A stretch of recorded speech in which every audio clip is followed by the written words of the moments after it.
আশরাফ ভাই could swim. আসসালামু আলাইকুম। আমরা কোনো একটা বাক্য তৈরি করতে পারি, সেই বাক্যটা যদি এমন হয়, আমি করতে পারতাম, আমরা করতে পারতাম, তুমি করতে পারতে, তোমরা করতে পারতে, এরকম যদি হয়, সেটাকে ইংরেজিতে কিভাবে বলতে হয় আমরা আশরাফ ভাইয়ের কাছ থেকে জেনে নেব। আশরাফ ভাইকে আমি বাংলায় বলবো, আশরাফ ভাই সেটাকে ইংরেজিতে ট্রান্সলেট করে দিবেন। Let's start. সো আমি করতে পারতাম, I could do. আমরা করতে পারতাম, We could do. তুমি করতে পারতে, You could do. তোমরা করতে পারতে, You could do.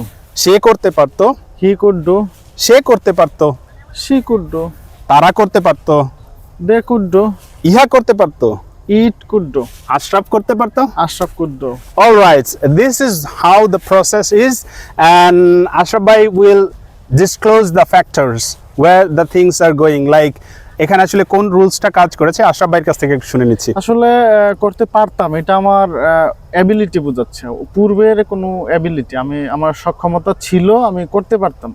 এখন করতে পারি, এখন পারি কি পারি না সেটা বিষয় না, বিষয় হচ্ছে আমার সামর্থ্য ছিল, আমি করতে পারতাম। এইরকম কিছু হলে কুড ইউজ করবো, Alright, যে কোনো কিছু। সেটা যে কোনো কিছু হতে পারে। আমি খেতে পারতাম সেটার ক্ষেত্রে হতে পারে, আমি যেতে পারতাম সেটার ক্ষেত্রে হতে পারে, আমি করতে পারতাম যেমন সেটার আমি ক্ষেত্রে হতে সাইকেল পারে। চালাতে পারতাম, আমি সাঁতার কাটতে পারতাম। এখন হয়তো বা অন্য কোনো কারণে আমার সেটা হয়ে ওঠে নাই। তাহলে আমি সাঁতার কাটতে পারতাম, এটা কি হবে তাহলে? আই কুড সুইম, আমরা সাঁতার কাটতে পারতাম, উই কুড সুইম, তুমি সাঁতার কাটতে পারতে, ইউ কুড সুইম, তোমরা সাঁতার কাটতে পারতে, ইউ কুড সুইম, সে সাঁতার কাটতে পারতো, হি কুড সুইম, সে সাঁতার কাটতে পারতো, শি কুড সুইম, তারা সাঁতার কাটতে পারতো, দে কুড সুইম, ইহা সাঁতার কাটতে পারতো, ইট কুড সুইম, আশরাফ সাঁতার কাটতে পারতো। Ashraf could swim. Alright, Ashraf ভাই কুড সুইম।